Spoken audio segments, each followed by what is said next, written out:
"She is pretty, Daddy." The bride had been laughed at by many, but my daughter called her beautiful Montana Territory, 1885. The white steeple of Snow Pine Church pierced the gray November sky. Inside, every pew was filled. Men removed their hats. Women held handkerchiefs tight. The whole town had gathered to honor their fallen sons. Farmers who became soldiers. Husbands buried beneath foreign flags. Hymns floated through the room like smoke from the stove near the altar. Then the doors opened. Hannah Whitfield stepped inside, and silence spread like frost. She wore ivory satin, creased but clean, yellowed at the seams but still a wedding dress. Her full figure pressed against the fabric, and in her gloved hands she carried a single lily. She walked slowly down the aisle, chin high, eyes forward, every step echoing louder than the hymn that had ended. Whispers stirred. "Is that her wedding dress? Has she lost her mind? Ursie, look at the size of her. She's making a scene." A sharp laugh rang from the back pew, loud enough to be meant. "Well," the woman smirked, "who's going to call her pretty now?" The church rippled with stifled laughter. Hannah felt every sound like a needle to her ribs. Her breath caught. Her heart thudded. But she didn't stop. "If I keep my head high," she thought, "maybe they'll remember he chose me." Her late husband, James, had once kissed her hand in this very church. Now all she had was memory and a dress. She reached the front, laid the lily on the memorial altar, and turned. Her face was flushed, her hands damp inside her gloves. The laughter didn't fade. Neither did the sting. She couldn't stay. She walked out into the cold. The air slapped her face, boots crunching on the frozen steps. Chest rising in short, shamed breaths, her eyes blurred. She didn't notice the man leaning against the porch beam. "I saw what they did," he said. She froze. Weston Dyer stood in the shadow, hat low, coat buttoned tight. He didn't step toward her, just stood still as the mountains behind him. "I just wanted to honor him," she said, voice trembling. Weston nodded once. His voice was gravel wrapped in gentleness. "You did." They laughed, she whispered. "They always laugh. They don't know better," he said. He pulled a folded handkerchief from his coat and held it out. She hesitated, then took it. "Why do you care?" she asked. His gray eyes met hers. "Because everyone deserves respect, especially when they're grieving." That one sentence struck deeper than all the jeers. It didn't pity her. It acknowledged her. She pressed the handkerchief to her eyes. "I thought maybe the dress would remind them I was once loved." Weston waited before answering. "That reminded me," he said. She looked up. He tipped his hat gently, then stepped past her down the snowy steps. Hannah stood a moment longer, breath misting in the cold, the wind tugging at her skirts, and somewhere inside, beneath the shame, a flicker of warmth stirred. Sometimes all it takes is one man not to laugh. Sometimes dignity needs only one witness. And if this moment stirred something in you too, don't forget to tap the hype button and follow Wild West Love Stories, where honor meets heart beneath a sky wide enough for second chances. The snow had settled quiet by the time Weston found her again, standing near the back steps of the church, the hem of her ivory dress soaked with slush. He didn't speak right away. He simply watched her trace the grain of the rail with a trembling finger. "You did something brave in there," he said at last. She turned, startled. "Wearing a dress?" she asked, half a laugh, half a plea. "Showing up," he answered, knowing they'd tear you apart for it. Her hands fumbled at the lily stem she still held. "It was foolish." "No," he said, eyes steady. "It was honest." She waited for pity, for the polite farewell. Instead, Weston cleared his throat. "I run a horse ranch north of town, Hollow Ridge. Too quiet, too cold, and always needing more hands than I have. I've been looking for someone steady. Someone my little girl can count on." Her brows knit. "You want to hire me?" "I want to offer you a job," he said plainly. "Why?" she whispered.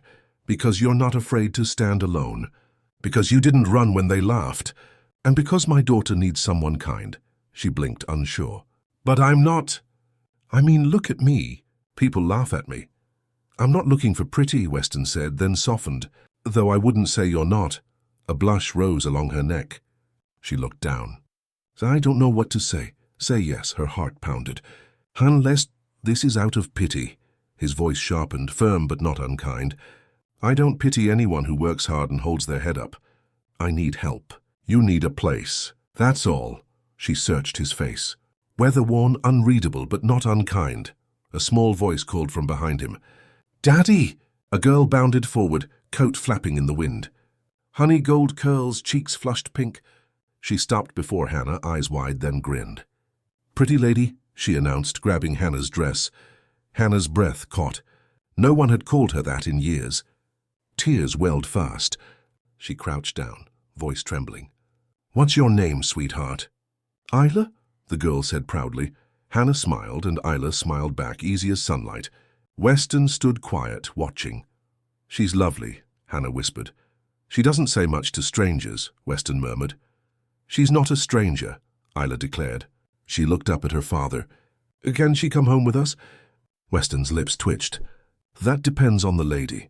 Hannah wiped her eyes with the handkerchief still in her pocket. "I've never been much good at cooking. I overboil tea." "I fold sheets wrong. I don't drink tea," Weston said, "and Isla sleeps in a pile of blankets anyway." Hannah looked at Isla's small hand curled around hers. She looked back up at Weston. "All right," she whispered. He nodded once, solemn, like they'd sealed something larger than a contract. Isla jumped. "Yay, pretty lady is coming." Hannah's laugh spilled free, light and real, surprising even herself. As they walked the snow-packed road together, Isla skipping ahead, Weston steady beside her, Hannah realized she hadn't felt this kind of warmth in years. Not since before the wedding. Not since she believed someone could see her without shame. Not since she was called beautiful without having to earn it. The wind howled through the trees on Hollow Ridge, but inside the cabin it was quiet, almost warm. Hannah moved cautiously in the kitchen, fumbling over a pot of stew that had boiled over. The smell of burnt onions clung to the air. She winced as she wiped the iron stove's rim. It was her third mistake that morning. Earlier, she had broken a bowl. The day before, she made Isla's bed too neat, tight corners instead of loose quilts. "Just don't be a burden," she told herself. "Stay out of the way and maybe they won't change their mind." 4 days she'd been there. 4 days of waking early, scrubbing with cold water, fumbling through tasks she'd never been taught. Her old life had been small, quiet, caring for no one. Hollow Ridge, even in silence, felt full. She stirred the stew again too fast. It sloshed onto the stove. Her shoulders tensed as footsteps approached. She turned quickly. Weston stood there, glancing at the bubbling pot but saying nothing. He set down a tin bucket beside the stove, steam rising from the kettle inside. "For washing," he said simply. Hannah blinked. The water was warm. "Thank you," she whispered. He nodded once and stepped back out. The door swung gently behind him. No lecture, no sigh. Just a bucket of warm water.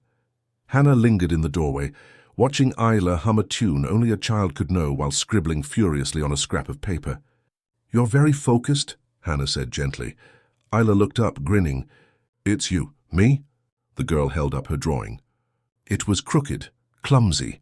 An oval face, round cheeks, curls, a dress, and what looked like a flower in one hand. Hannah's throat tightened. "Pretty lady," Isla said. "That's what I call you." Hannah crouched low, blinking fast. "That's very kind." Isla bounced up and hurried to her father, who was mending tack by the hearth. "Daddy, look." Weston took the drawing carefully, his rough fingers brushing the torn edge where Isla had pressed too hard. His eyes lingered on the simple smile drawn across the face. "She's pretty," Isla said again, leaning against his leg. Weston said nothing. He only folded the picture gently and slipped it into the inside pocket of his vest. He didn't glance at Hannah, standing just far enough away to notice but not intrude. That night, Hannah found a folded towel at the end of her bed, still warm from the stove. On top sat a single piece of hard candy. No note, just a quiet kindness. She sat on the edge of the bed, hands clasped. "He's not like the others," she thought. "But that doesn't mean he sees you." He hadn't called her a burden. Not once. The next morning the wind was sharp under a bright, cloudless sky. Hannah had just finished hanging linens when Isla's laughter rang out, light sharp, carried on the breeze. She turned, startled. The child had slipped past the fence, her boots crunching over the frost-stiff grass of the paddock. Beyond her, 3 unbroken horses stirred, their manes tossing in the wind.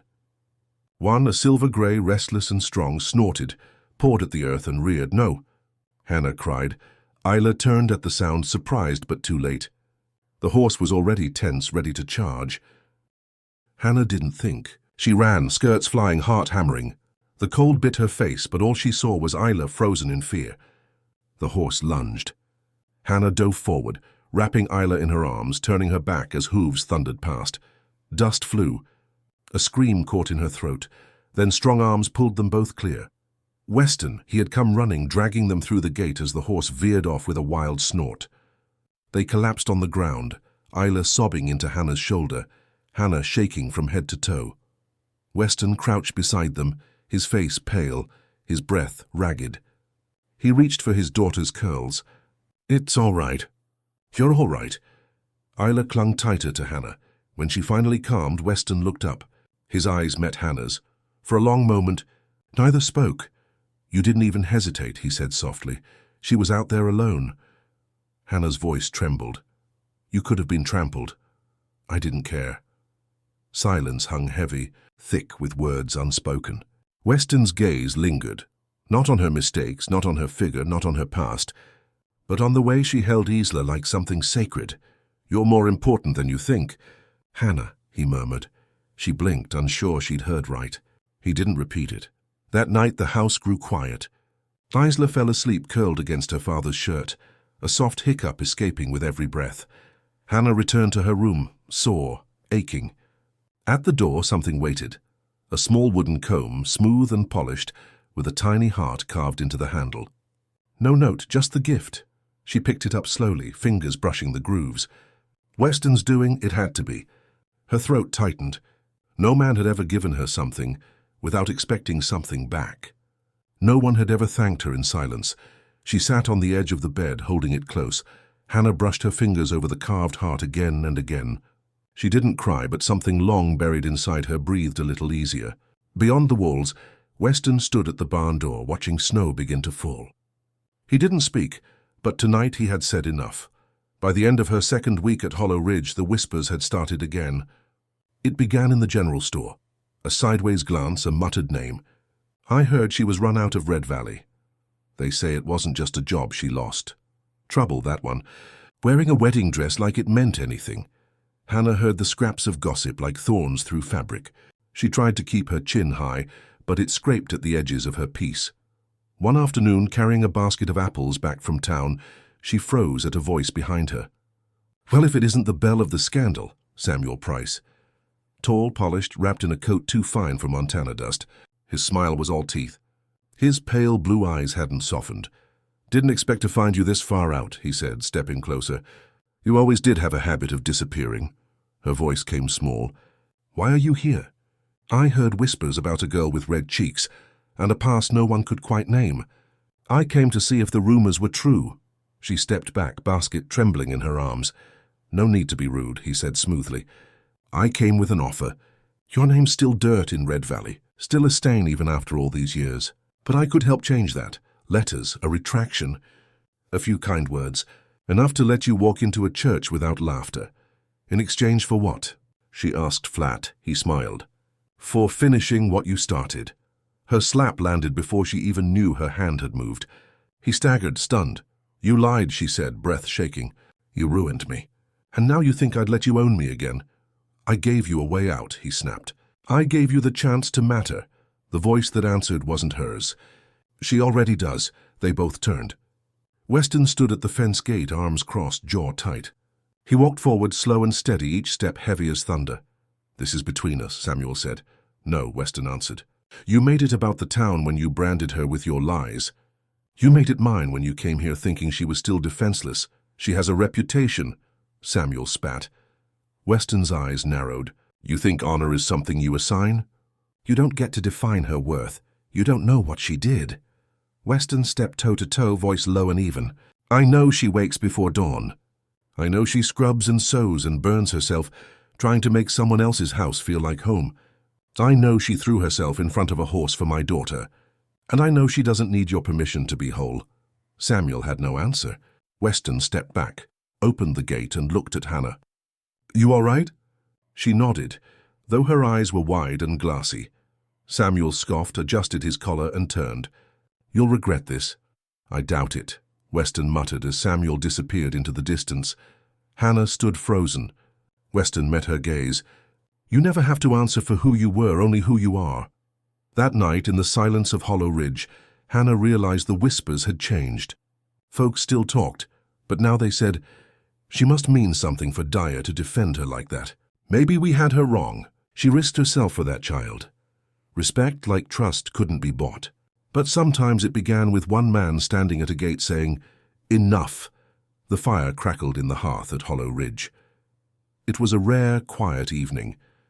Isla had fallen asleep early, curled beneath a patchwork quilt, one hand still clutching her drawing pad. Hannah stood in the kitchen Hannah was drying the last tin cup when voices drifted through the frosted window. She hadn't meant to listen, but the wind carried words clear. "Your daughter needs stability," came the pastor's voice. "A home should have a mother as well as a father. You've grieved long enough, Weston. The child deserves better than a house kept by a woman like that." Hannah's breath caught, then Weston's voice calm and steady. "I don't need another wife. I didn't ask her to stay for that. I needed help with Isla. She's done more than anyone expected. That's all." Her hand froze on the cup. "That's all." The tin slipped into the basin with a clatter. Hannah hardly noticed. "So that's what I am. Help. A place filler. Not someone worth fighting for." She went to her small room, closing the door with care. The wooden comb Weston had given her sat on the nightstand. She stared at it a long time before reaching for her satchel. Her hands moved slowly, folding her shawl, tucking away a few belongings. Not everything, just enough to leave without a sound. She glanced toward Isla's room. "She'll forget me," Hannah whispered. Children forget. By the time the moon was high, the wind had risen, tugging at the corners of the cabin. Shawl pulled tight, boots crunching in the snow. Hannah slipped out the door. She didn't hear the soft steps on the stairs. Isla woke with a start. Her room felt too quiet, too empty. She padded to Hannah's door and pushed it open. The bed was made. The comb was gone. "No," she whispered, fists tight. "She wouldn't leave me." She grabbed her coat and rushed outside, calling into the storm. "Hannah! Hannah!" But the snow swallowed her voice. She kept running past the barn into the fields where moonlight shimmered on white drifts. Then silence. When Weston found her bed empty, his heart lurched. Panic surged. He called once, twice, then burst into the cold, lantern in hand, boots sinking deep. "Hannah!" Neighbors joined, men with torches, dogs barking, horses rushing to the ridge. The search lit the night like wildfire. Weston's lungs burned, but nothing mattered except finding them, both of them. One had walked away in silence. The other had gone chasing after love. The pine trees whispered overhead, snow-laden branches groaning in the wind. The sky was bruised with storm clouds and moonlight, each gust cutting sharp as a knife. Hannah stumbled through the dark, boots heavy, lantern swinging wild. Her breath tore in ragged clouds. "Isla," she cried, voice breaking. "Sweetheart, where are you?" No answer. Only wind.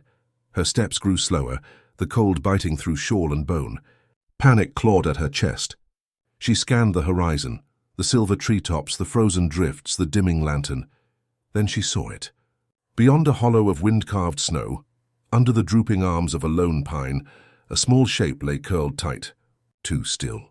Her heart stopped. She dropped the lantern and fell to her knees, snow burning against her skirts. "Isla!"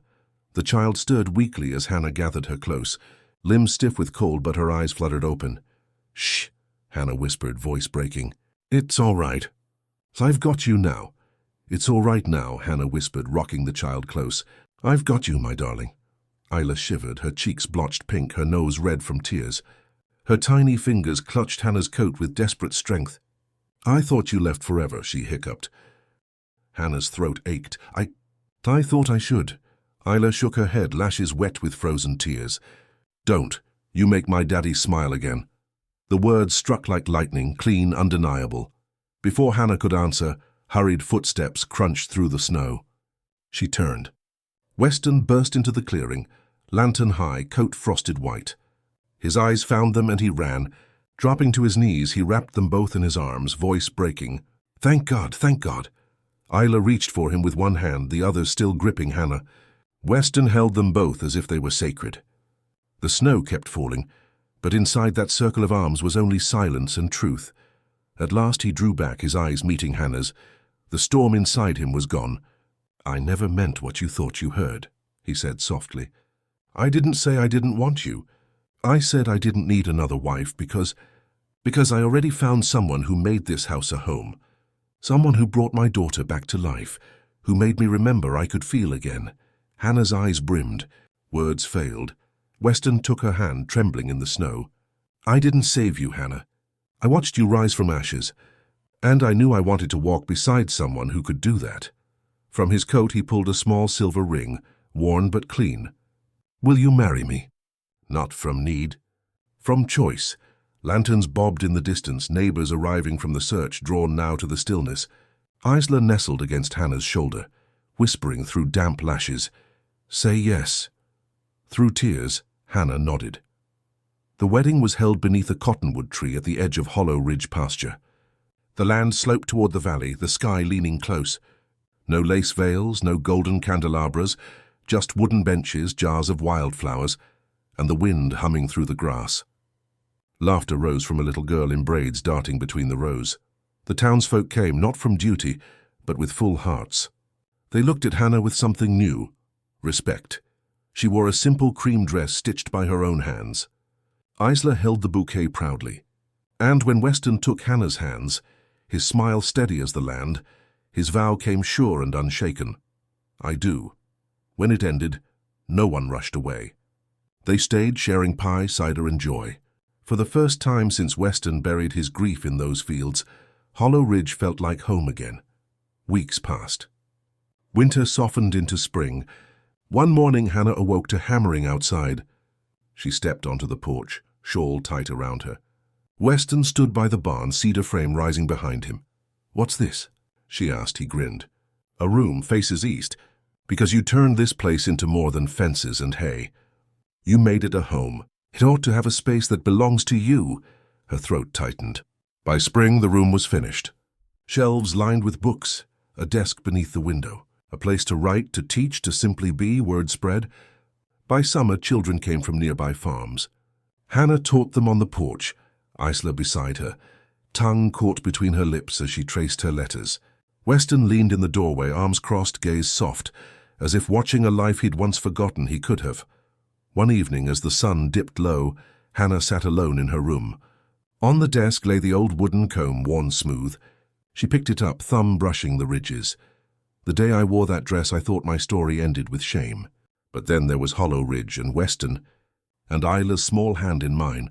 Outside laughter rang, Isla chasing fireflies, Weston's voice calling after her.